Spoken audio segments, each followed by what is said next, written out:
Bienvenidos a Colombia, un país que deslumbra por su belleza, enamora a los que se atreven a conocer su idiosincrasia y sorprende a todos los colombianos por su baja productividad. En este podcast CPC, Café, Postre y Competitividad, el Consejo Privado de Competitividad explorará con sus investigadores, con expertos, las razones que hacen que seamos tan poco competitivos y cuáles son las avenidas a futuro para lograr mayores niveles de bienestar para todos.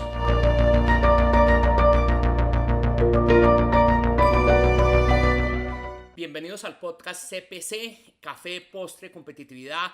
Hoy nos acompaña Sergio Clavijo, expresidente de ANIF, excodirector del Banco de la República, fue también viceministro técnico de Hacienda y hoy en día es investigador, profesor universitario, escribiendo, muy activo todavía, como siempre, escribiendo investigaciones. Y vamos a hablar en este capítulo del tema de internacionalización. Internacionalización es un capítulo del Informe Nacional de Competitividad, un tema muy importante, muy central del Consejo Privado de Competitividad.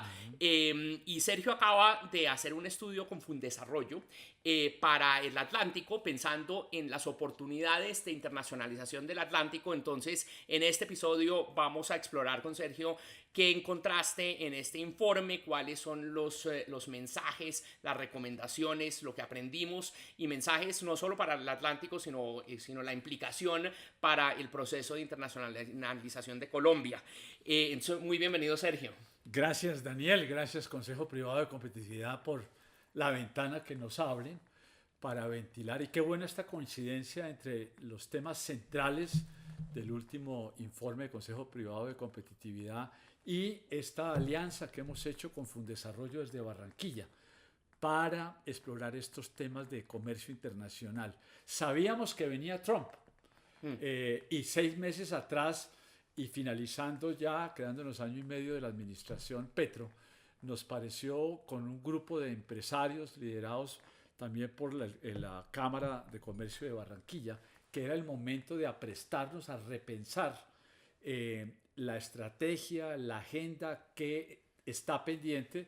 Y recuerdo que tú, desde el DNP, en la administración pasada, habían hecho toda una serie de estudios similares, más en el contexto internacional de la famosa misión de internacionalización. Así que gusto estar aquí y retomando estos temas. Fantástico, me encanta, Sergio. No, entonces, la gran paradoja en Colombia es que llevamos al menos 30 años haciendo esfuerzos permanentes de insertarnos mejor en el mundo en términos de flujos de comercio, de bienes, servicios, de personas, de tecnologías, pensando cómo podemos insertarnos mejor en la economía global. Y a pesar de la apertura, a pesar de los TLCs, a pesar de una cantidad de esfuerzos, como que no hemos logrado mover la aguja en términos de esa internacionalización. Hay además un cambio en el comercio global, no solo por Trump, sino también un cambio tecnológico, ¿cierto? Antes, digamos que había unas ventajas que se manifestaban en diferencias salariales, y los países en desarrollo solían buscar los sectores donde tenían ventajas intensivos en mano de obra, donde podían tener ventajas comparativas. Eso parece que está cambiando. Entonces, ¿qué encuentran ustedes en términos de las oportunidades de comercio para un país como Colombia en ese nuevo entorno global? Correcto. Ese tren, llamémoslo así, de industrialización de Colombia últimos 30 años nos dejó. Pasó el vagón. Tal vez de América Latina el único que decidió montarse y aferrarse y trabajar en él es México, que no solo ha aprovechado el NAFTA desde 1994 y logró duplicar su relación de exportaciones PIB en esa primera fase de NAFTA, sino que se montó nuevamente en el tren de el USMECA, y ese tiene el énfasis que mencionas en servicios. Entonces la pregunta es, ¿será que queda algún vagón de industrialización donde nos podamos montar? Y desde el Atlántico levantan la mano y dicen que sí. Por ejemplo, Tecnoglass, una empresa que hace 5 o 6 años era prácticamente inexistente y que el año pasado debió poder llegar a facturar cerca de $1.000 millones. Un gran caso de éxito, ¿no? Impresionante. Y no exportando uchuvas, exportando ventanería con tecnología de punta en Miami.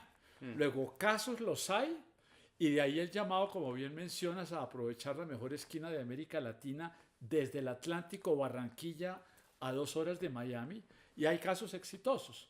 En el estudio, al finalizar el estudio, decimos cómo este rumbo de cambio de industria hacia servicios por el cambio en la ponderación de costos en la mano de obra también se puede aprovechar, pero hay una serie de demandas. Entonces, el cambio tecnológico que mencionas fue el que propulsó Asia y llevó a los tigres, a los nuevos tigres, a China, y América Latina, como decimos, solo se montó en México. No se montó ni siquiera el caso exitoso de Chile, ni del Perú, y mucho menos nosotros. La ponderación de la industria en Colombia ha caído cerca de 12 puntos y está tan solo en 11 puntos del Producto Interno Bruto dedicado a la industria. Entonces tenemos que repensar de cara al nuevo gobierno 2026-2030 cómo vamos a retomar esos COMPES que han sido olvidados, cómo vamos a retomar los factores determinantes que ya los mencionaste: infraestructura, educación, tecnología, para ver qué se puede hacer en profundización de industria y sobre todo cómo nos preparamos para montarnos en el tren de servicios. De hecho, este año en el informe, en el capítulo de internacionalización, destacamos otra vez como las ventajas que siempre retomamos y mencionamos, que mencionaste ahorita, geográficas, ¿cierto? Entonces, tenemos unas ventajas naturales en términos de distancia. Hay otras ventajas en términos de nuestra matriz energética. Entonces, Colombia puede ser un atractivo en términos de producción intensiva en energía renovable, energía limpia. Ya con las hidroeléctricas tenemos esa ventaja, digamos, ¿no? Pero como tú dices, hay una cantidad de factores complementarios que no hemos logrado poner a tono con las capacidades y las oportunidades, ¿no? Entonces, unos puertos que funcionen eficientemente, una infraestructura que conecte centros de producción con puertos, una mano de obra y un talento humano que ofrezca el talento para esos nuevos sectores, ¿no?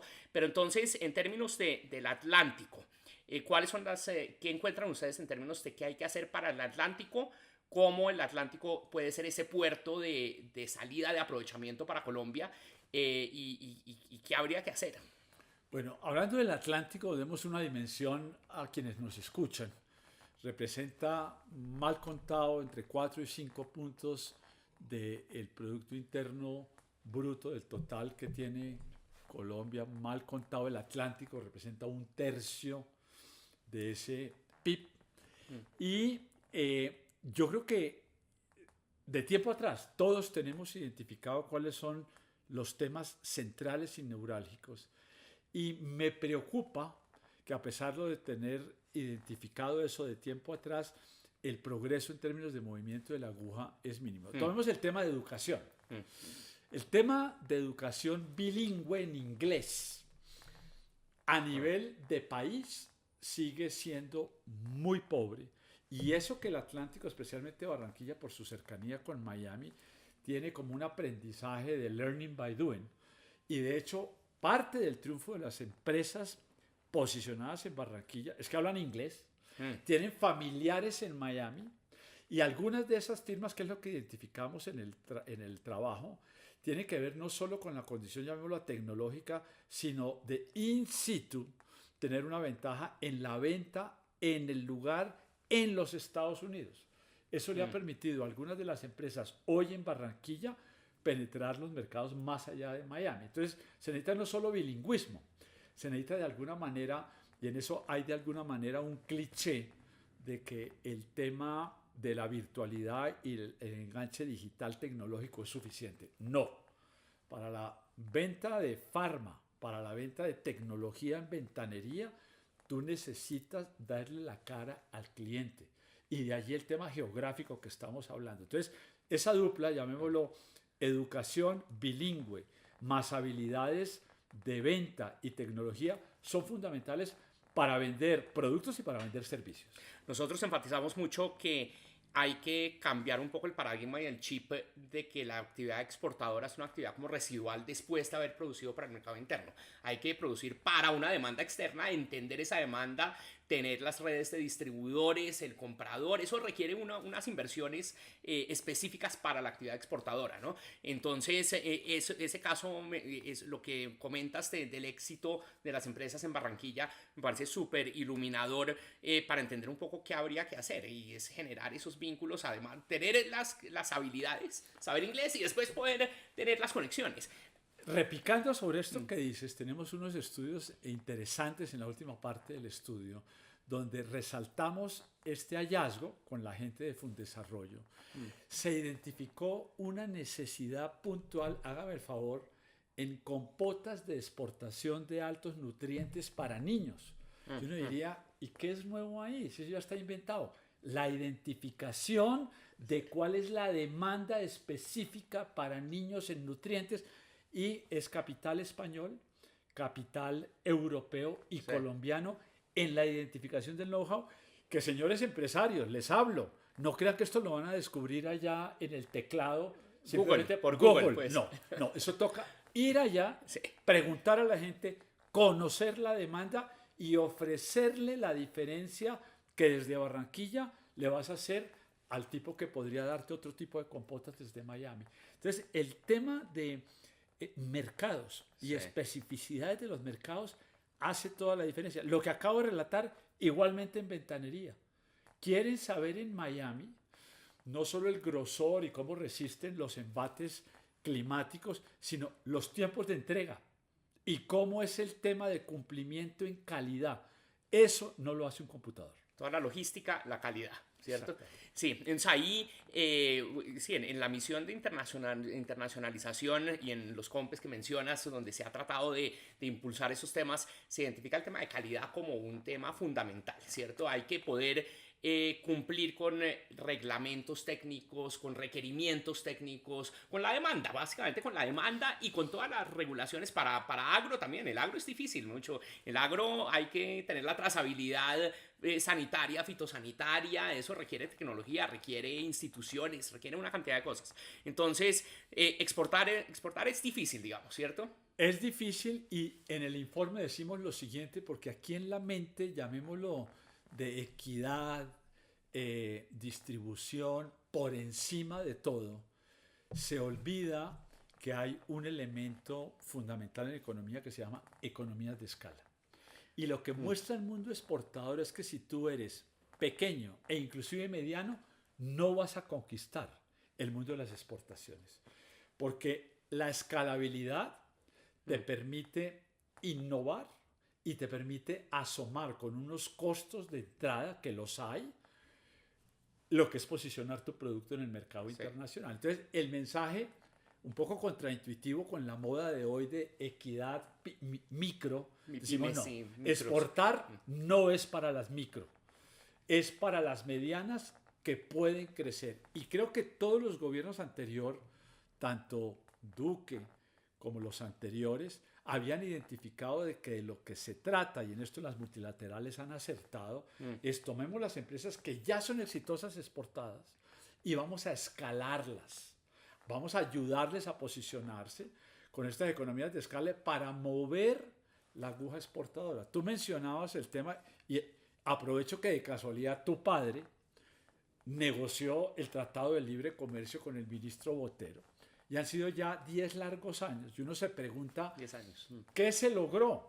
Cuando uno mira las cifras que aparecen en el estudio, da grima frente a lo logrado por México. México lo duplicó en los 7 primeros años, mal contado, de 9 a 20, y en los últimos 5 con el USMECA de 20 a 30. Colombia se ha quedado parqueado entre el 3 y el 4% de su Producto Interno Bruto de exportaciones a los Estados Unidos. Y si quitamos commodities, estamos parqueados en el mismo 1,3. Entonces, las oportunidades geográficas de tecnología, de conocimiento, están allí. Y no hemos sido capaces de llevar a feliz término, y en esto también les cabe a los empresarios una alicuota de fracaso, porque obviamente yo me puedo quedar muy cómodo exportando flores, 1.500, 2.000 millones de dólares por año, en vez de hacer lo que hacen los empresarios chilenos. Chile se inventó hace 5 años el mercado de cerezas y lo estudiamos en este reporte. Nuevo sector. Nuevo sector. 5.000 millones de dólares. Increíble. El nuevo producto de cereza. Pero hay un proceso de aprendizaje, como tú bien lo decías, Daniel. Al principio dijeron, oiga, exportar es muy difícil, especialmente a China, porque se necesitan unas bolsas especiales con unos componentes químicos que hagan que la cereza llegue bien allá.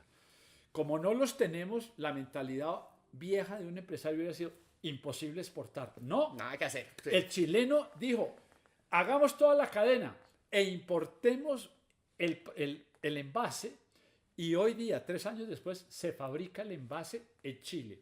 Sustitución de importaciones. Entonces, una sustitución inteligente. De aprender, de learning by exporting y learning by internationalization, digamos, ¿no? Exactamente. Entonces, creo que hay un poco de comodidad en temas de que yo me dedico al mercado interno, donde tengo de algunas maneras unas rentas cuasi monopolísticas, a veces producto también de una cantidad de protecciones. De ¿no? protecciones, y estoy más cómodo exportando 1.500 seguros que asomarme al mercado de cerezas de 5.000. Creo que tenemos todos que cambiar el chip, no solo el gobierno, los empresarios. Me parece un excelente mensaje. No, y ahorita escuchando toda la reflexión y un mensaje un poquito como para los economistas que nos escuchan, todo esto son descripciones muy aterrizadas de los modelos de comercio a nivel de empresa modernos. Todo lo de Melitz, todo lo de los últimos 15 años, que es básicamente el tema de la productividad como un factor clave para poder internacionalizarse, los costos fijos y costos hundidos de la internacionalización, la necesidad de escala. Ese punto me pareció súper importante y se relaciona con otro capítulo del informe nuestro, que es de desarrollo empresarial, donde mostramos que pues, el tejido empresarial en Colombia es más de 90% pequeñas micronegocios que son malos sustitutos de un mercado laboral que funciona muy mal, ¿no? Una cantidad de gente autoempleada generando fuentes de ingresos, pero son empresas sin ninguna vocación de crecimiento, sin ninguna capacidad de crecimiento, sin capacidades gerenciales. La capacidad gerencial creo que es otro punto clave que hemos descubierto, es clave para innovar y para internacionalizarse. Entonces, para ir cerrando, Sergio, ¿cuáles son como las recomendaciones que ustedes encuentran a nivel de acciones públicas y privadas para Atlántico y para el país? Yo creo que si alguna novedad puede tener nuestro estudio, pero ya de por sí, modestia aparte, con Fundesarrollo, creemos que es útil, después del estudio de ustedes de 2021 y de los COMPES de 2021, estamos de cara a 2026. 5 años después. Luego, hace 5 años que pensamos estos temas y creo que el solo hecho de ponerlos en la palestra de qué hemos avanzado en implementación ya de por sí tiene un valor agregado. De acuerdo. El segundo valor agregado que tiene el estudio, creo yo, es que entra en el detalle de qué es eso de la productividad.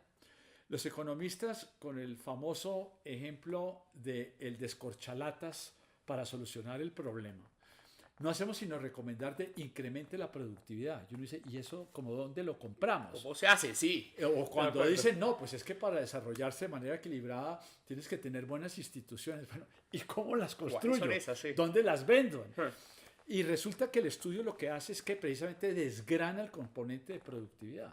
Productividad toca con lo que mencionas. ¿Dónde está la relación de costo laboral unitario?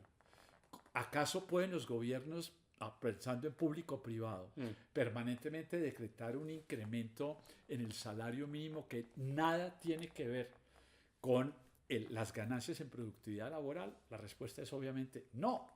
Te desfasas del mercado internacional y de la misma producción en Estados Unidos. Entonces, un componente de cómo se construye productividad es ojo con tus costos laborales.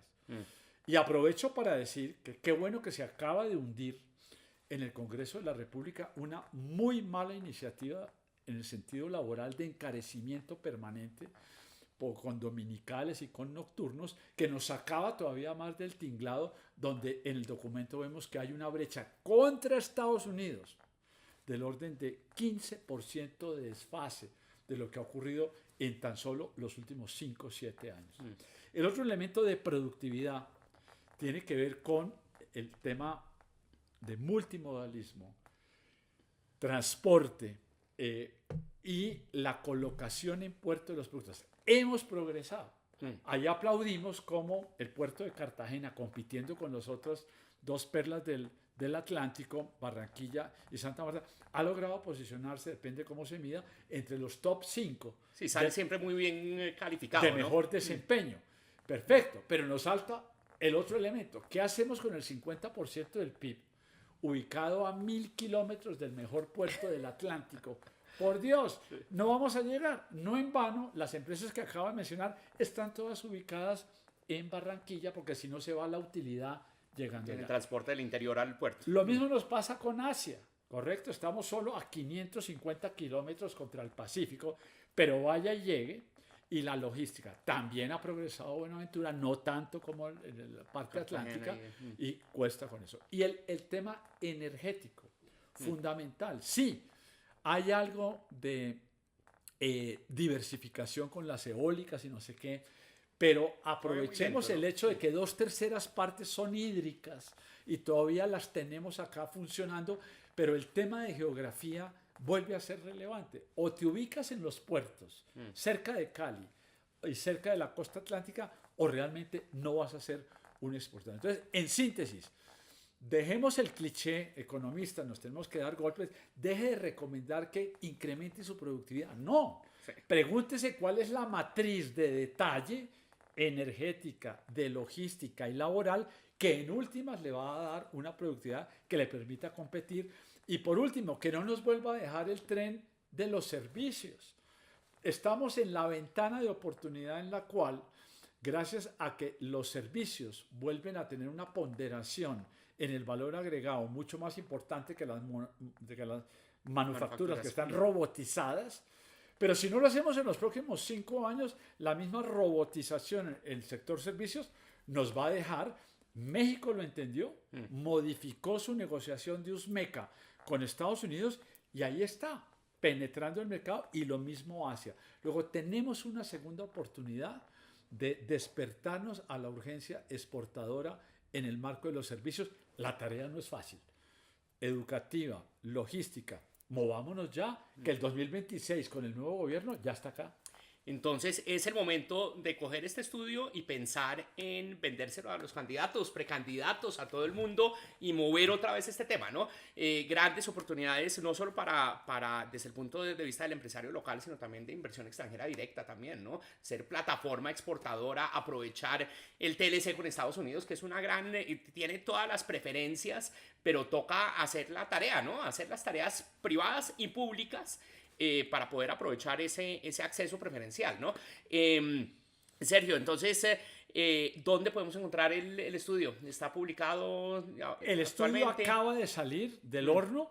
Todavía, de hecho, no hemos hecho el lanzamiento oficial en Barranquilla oficial, porque estaban en carnavales. Luego hemos tenido aquí la primicia.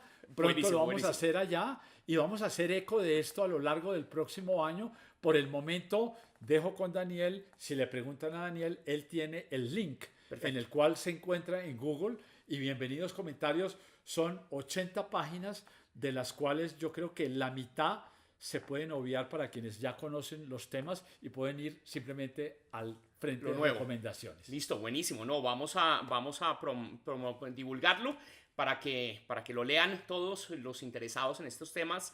Leanlo en conjunto con el Informe Nacional de Competitividad, capítulo Internacionalización. Rescatar lo que hicimos en la misión de internacionalización. Ahí tuvimos a Richard Baldwin, que enfatiza mucho el tema de servicios, precisamente. Total. Diciendo, con el cambio tecnológico de conectividad, de precios unitarios, es la gran oportunidad de montarse en una nueva ola de internacionalización vía servicios. Es una gran oportunidad, pero como tú dices, hay que hacer ya las tareas para aprovecharlo. Pues eso no se da automáticamente, hay que hacer inversiones. Hay que hacer inversiones para lograr aprovechar esas oportunidades. Entonces, bienvenidos a consultar el informe de Fundesarrollo con Sergio Clavijo, leerlo en el contexto de las oportunidades que planteamos en el Informe Nacional de Competitividad de este año, y por supuesto pensar en cuáles son las acciones público-privadas para hacer esto realidad de cara a propuestas de gobierno que vamos a empezar a estar escuchando y desarrollando y y equipos discutiendo estos temas durante el próximo año y medio. Muchas gracias, Sergio, por acompañarnos. Gracias por la invitación. Gusto estar con ustedes.